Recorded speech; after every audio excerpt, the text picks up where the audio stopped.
Shalom. Call Lam La Yahweh, Bashim Yahushai, Bashim Kakadash, Brakata Yahweh, Brakata Yahushai, Bashim Kakadash. Double honor to the elders and apostles and the bishops, great millstone, GMS.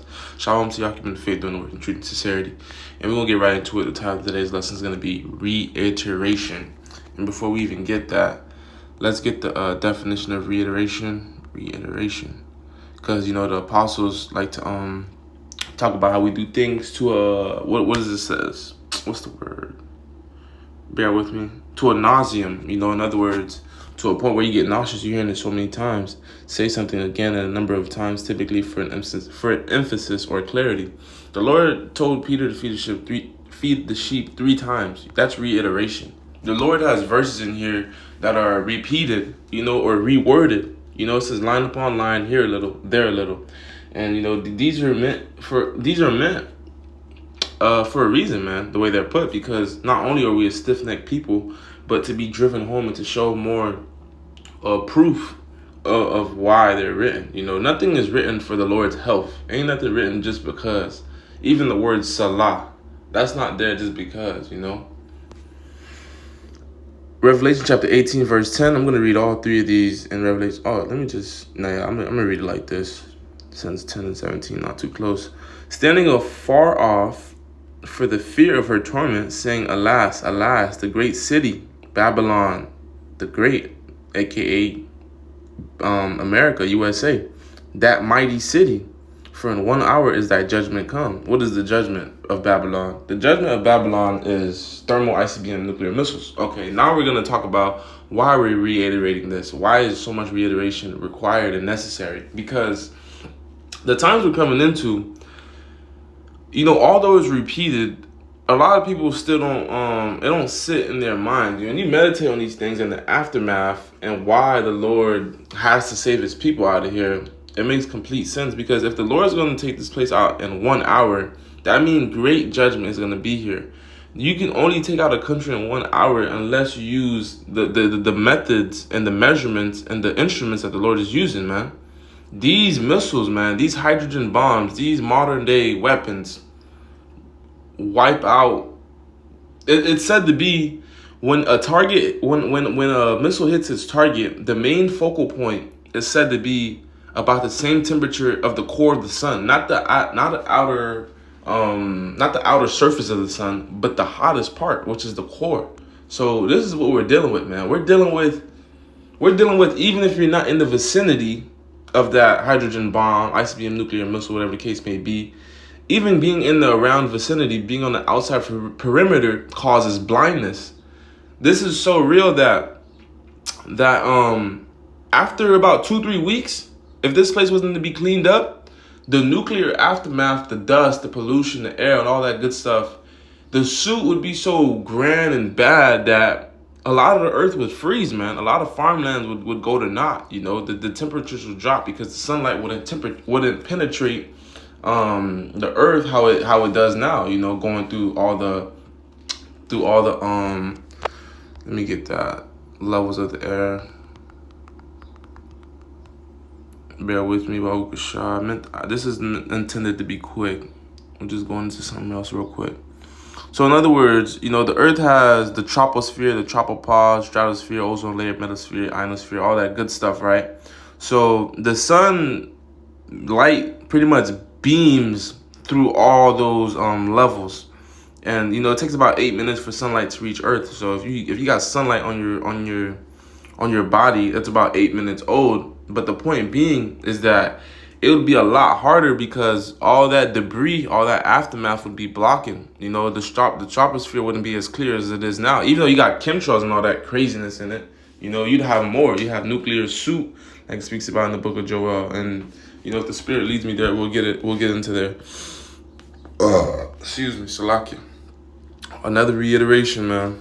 Revelation chapter 18, verse 17. For in 1 hour so great riches is come to naught. All the good, big, fancy, things that people brag about, $1 trillion market, this, that, and the third, it'll be nothing, man. And every shipmaster and all the company and ships and sailors and as many as trade by sea stood far off. That's right, man. All these countries that do good business with Babylon, all these foreign foreign business and marketing, they're gonna be shook, because this is their bread and butter. The way they make their money and the way things are going for them, it's as if it'll never stop. They'll just keep coming back into richness and power. And every con, because Shipmaster and all these selling ports, all the imports, exports, all the fishing, trading, that's huge business, man. Freight, all that good stuff is huge business. And Babylon, somehow, some way, because they consume so much, they help these other countries, because these other countries produce, and they also produce at cheap rates, and Babylonians buy them at high rates. So that's the best deal that they could make, right? Continuing on, the next verse, and they cast dust on their heads and cried and weeping and wailing, saying, Alas, alas, the great city wherein were made rich all that had ships in the sea by reason of her costliness, for in 1 hour she made desolate.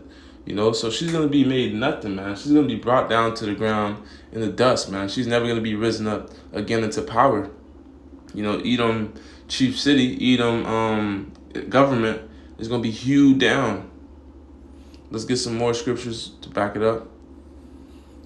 Isaiah chapter 66, verse 15. For behold, the Lord will come with fire and with his chariots like a whirlwind. Because the brother brought out yesterday, out of one, about how chariots move.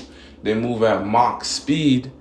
That sounds like Mach speed right there, with his chariots like a whirlwind. A whirlwind, you can't tell where it ends and where it stops. The wind be right here next to you. You see a tree down the street moving. That tree pause. That the Lord coming through swift with fire.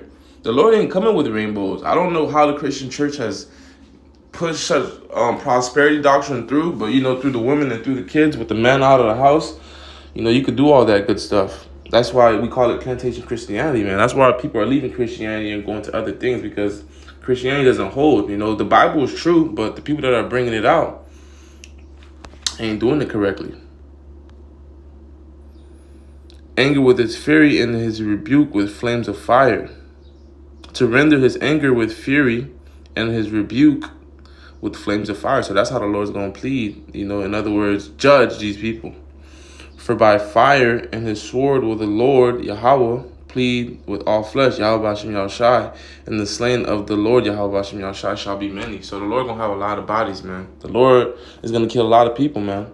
A lot of people are going to die through Jacob's trouble, man. A lot of people are going to die. Well, everybody's going to die. Once the nuclear missiles hit, anybody that's on the earth, if, the elect shall be scarcely saved, so the elect are going to be fine. But if you're on the face of the earth, unless you're not in Babylon, you're in a bunker, on the other side of the world, somehow, some way, ready to be the first fruits of slavery, you're going to die.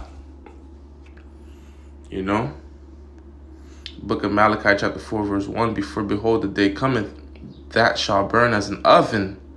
And that's the spirit. I was in the sauna earlier. I was just like, damn, the sauna hotter than usual. And brother's been talking about the summer weather. It's supposed to be hitting 130 degrees soon, whatever. And the brother said that's just the Lord's prelude, the Lord preheating, And really, you can't preheat what's about to come, man. This thing is just about to be hotter than hell. And no, there's no such thing as hell. And yeah, there is such thing as hell, Hades, being in the a low state of mind, or being in the grave, but there is no place where you go torment for eternity. Yeah, and all that do wickedly shall be stubble. Stubble is ashes, man. That's what's going to happen to the house of Esau in Obadiah 18 in the kingdom after 1,000 years. But that's also what's going to happen to 2/3 of our people, the sons of men, 16 nations, and the house of Edom here today. They're going to be brought back for slavery, of course, but, the second time that happens to them, they not coming back.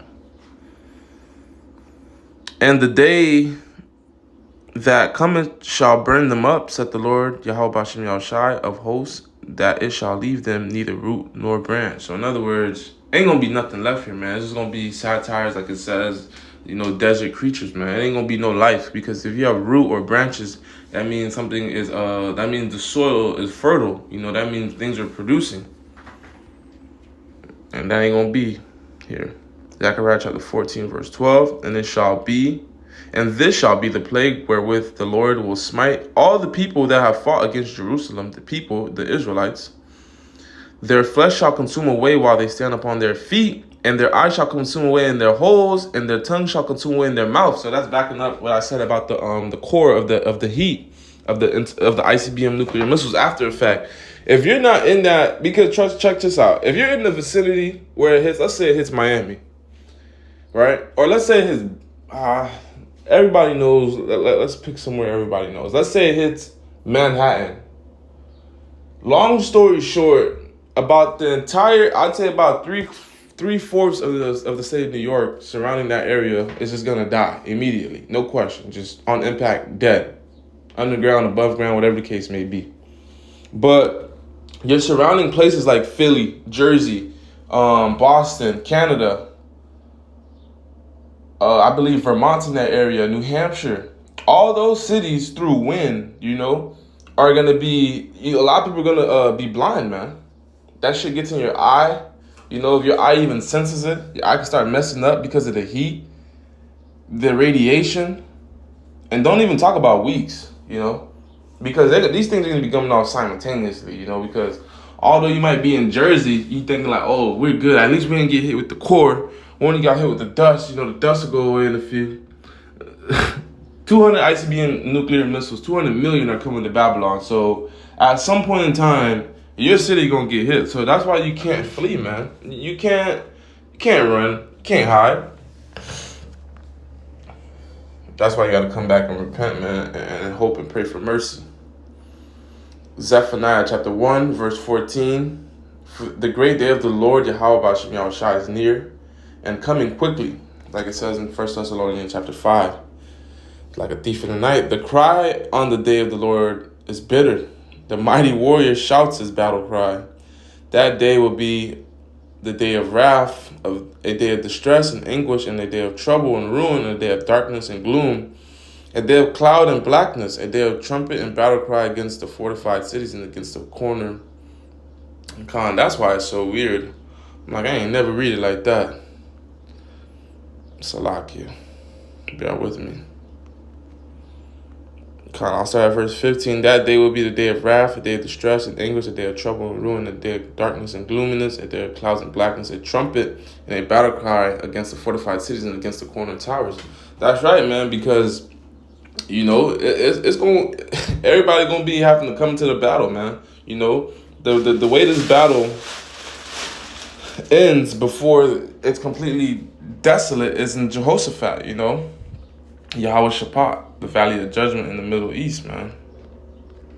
The Arabian Sea. But with that, man, Lord will such as edifying and straight to the point. You guys got it. But yeah, these nuclear missiles, let me see real quick. ICBM after effect.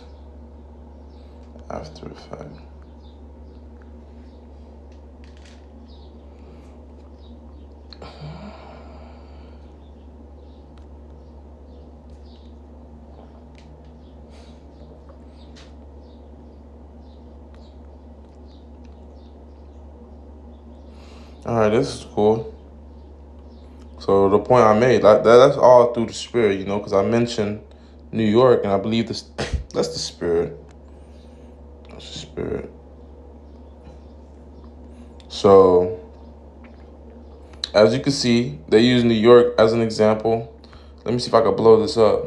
Hold on. When I say blow it up, I mean like, see if I could get the actual picture. It's funny too because Babylon made a nuclear commercial about protecting yourself about a couple months ago, so they know this is here. So yeah, if it hits New York, you see that red area, Manhattan, Secaucus, whatever, all those people dead. And through the spirit, I believe the people in the blue are dead as well, like dead. Anybody in the whole picture is dead, really, But we're talking about like on impacting quickly. But yeah, I believe the ones in the orange is that the ones that get the blindness, like I was telling you about. You see, you got Patterson, New Jersey, you got Newark, New Jersey. You got all that good stuff. I don't really know these states by this diagram. Let's see if I can zoom out. I can't even do that, but it's all good though. But long story short, everybody in that vicinity in the blue is dead. The orange is blind. They're deaf. They're tongue consuming. Flesh rotten. And then the people on the outside thinking they're in a good case until they get hit with one. So it's just gonna be a lot of bubbles, man. And really, the whole America's gonna be that green, red, and yellow. It's really gonna be the whole Babylon's gonna be the heat and the filling of the core of the sun. So with that, call on my Yahweh Shah Bashim Ka Akadash. Double honor to the apostles of GMS. Shalom to Yakim, the faith and the virtues. Shalom.